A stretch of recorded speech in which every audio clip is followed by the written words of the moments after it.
A woman was shot in the head in Chicago with a bullet that just went through the window. Now, what I'm questioning is, was this random or was this intentional? Check it out. First breaking news on the south side. Police say a woman was seriously hurt when she was hit by a bullet that came through the front window of a home. It happened just after 6:30 in the West Chatham neighborhood near 80th and Princeton. The 47-year-old was shot in the head and is in critical condition at Christ Hospital. So far, no one's been arrested. It's insane. It's absolutely insane. I think that it's stupid as usual. Was hit by a bullet. And it's unfortunate because on a regular basis, we get these reports coming out of Chicago saying that some random bullet, some gun with switches, some woman was killed, some police officer was shot, something is happening in Chicago, and it doesn't matter who you petition or how many people go and protest of what's happening over there in that city.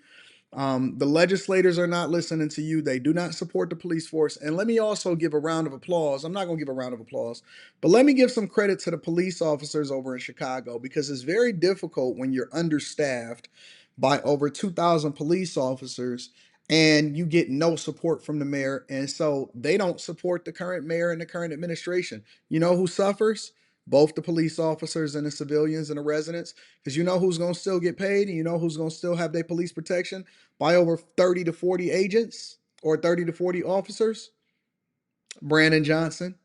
And so all of this goes back up to the top. All of it goes back up to leadership. Even when you have problems within your own household, usually it's the person at the top. When you have problems within a company, usually it's the person at the top.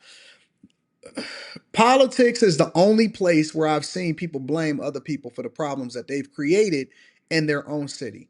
And so I encourage the people over there in Chicago to make sure that y'all continue to hold Brandon Johnson accountable. Don't worry, you got a few more years with him in your office.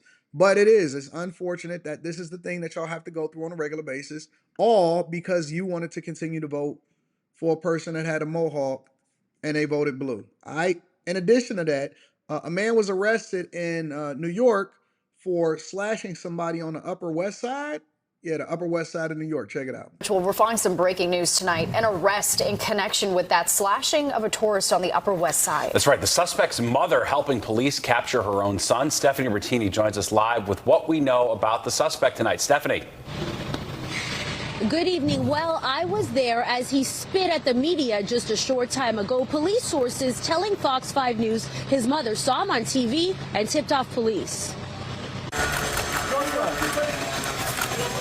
Would you take your mother? Would you take your mother? That's for all of you. You do it for the click, right? This is 25-year-old Joshua Zinberg. He's facing several charges, including attempted murder in the second degree, assault in the first and second degree, and criminal possession of a weapon. He was arrested in front of his Upper West Side apartment building less than 24 hours after police say he attacked a tourist, not far from his own home. Sources tell Fox 5 News information from his mother helped police.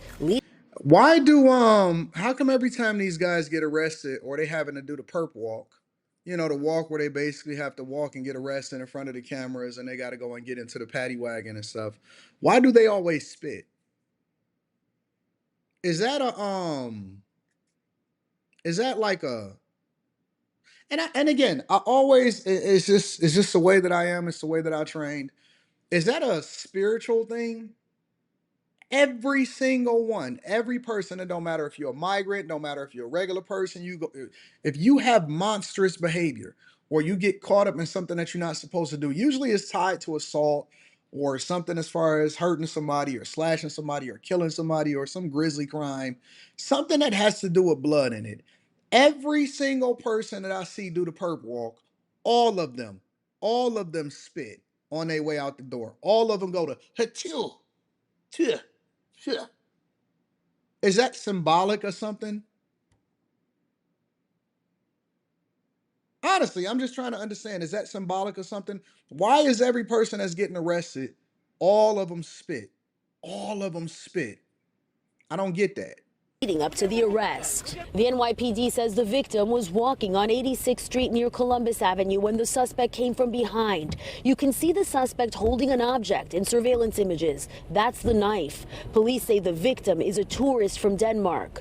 This couple, tourists from Italy. These are things that it's better if they didn't happen, she said, but it happens everywhere, he added. For people who live on the Upper West Side, this all hits close to home. And for New Yorkers, it's yet another reminder of how unpredictable things can be in the city. The attack comes just days after a homeless man with mental health issues allegedly went on a stabbing spree, killing 3 people. There's been more things recently. We live in a big city. We have to be conscious of our surroundings, and it definitely feels. Why don't this type of stuff happen in Tokyo? Just because you're living in a big city does not mean that you're supposed to have crime. And when I was in Tokyo, the streets was clean, the people was cool, all of the women was fit. It was just a completely different culture. And they have more people, if I'm not mistaken, than over in New York. Feels a little bit closer to home. You're hearing about it more and more. You're hearing about people, tourists getting attacked in Central Park right here. Police say the victim was taken to the hospital, his ear and cheek severely slashed and his jaw dislocated as a result of the attack. Detectives said the suspect took off on foot and then got into his orange-colored vehicle and disappeared. The vehicle, now at the 20th Police Precinct, where Joshua Zimberg, now in police custody, spit at the media as he was escorted by police. I don't understand that. I am very, very confused about that. But anyways, on the more important news, remember Jussie Smollett?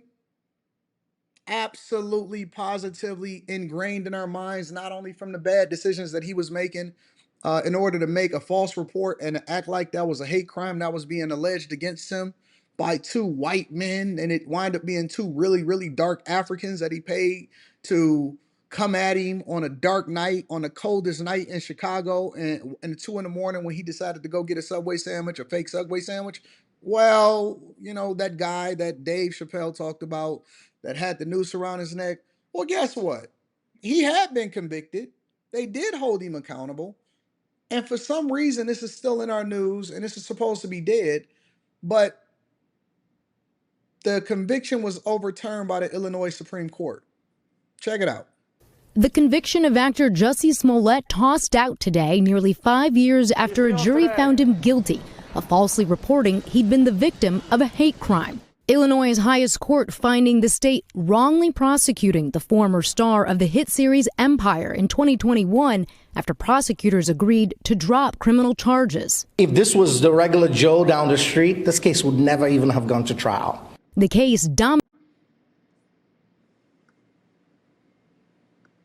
headlines, with Smollett reporting 2 men brutally attacked him in downtown Chicago, yelling racist and homophobic slurs, even tying a noose around his neck.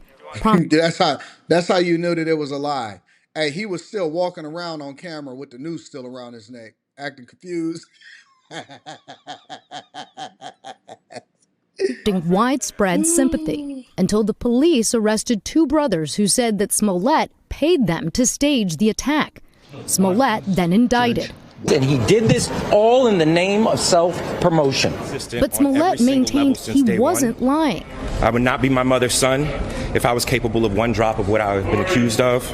The state's attorney's office soon dropped the charges with a non-prosecution agreement and community service. Kim Fox, who leads that office but recused herself, was criticized at the time, but says what happened next, the appointment of a special prosecutor and a fresh indictment, ultimately leading to Smollett's conviction and sentence of 30 months probation, was clearly wrong. The politics and the snowball of this case, I think, had people taking positions that were really upending criminal justice law as we knew it. The court today not weighing the evidence against him, but unanimous it would be fundamentally unfair for the state to renege on its deal. The charge is now dismissed once and for all. Laura Jarrett, NBC News. Black people win again. Let me give y'all a round of applause. Black people won again. Please listen. At the very least, never, ever, ever, ever, ever, ever, ever, ever, don't ever come to me talking to me about how y'all systematically oppressed ever again. Don't ever talk to me about how y'all are systematically oppressed ever in life again. This guy got 30 months probation and he still fought it. And he had better lawyers than the YSL charges, the YSL trial attorneys. and this guy got his conviction overturned and thrown out by the Illinois Supreme Court. And it was something that he went down with the lie and then rose back up with the lie. I don't know if I've ever seen in my life somebody, especially of color, that can stage an attack on themselves and then overcome the obstacles that comes along with the system holding them down, and then to get their conviction overturned. It's insane. I don't want to hear nothing. Don't ever in your life sit there and tell me about how y'all need to be running in the Victim Olympics and how things are so wrong for you.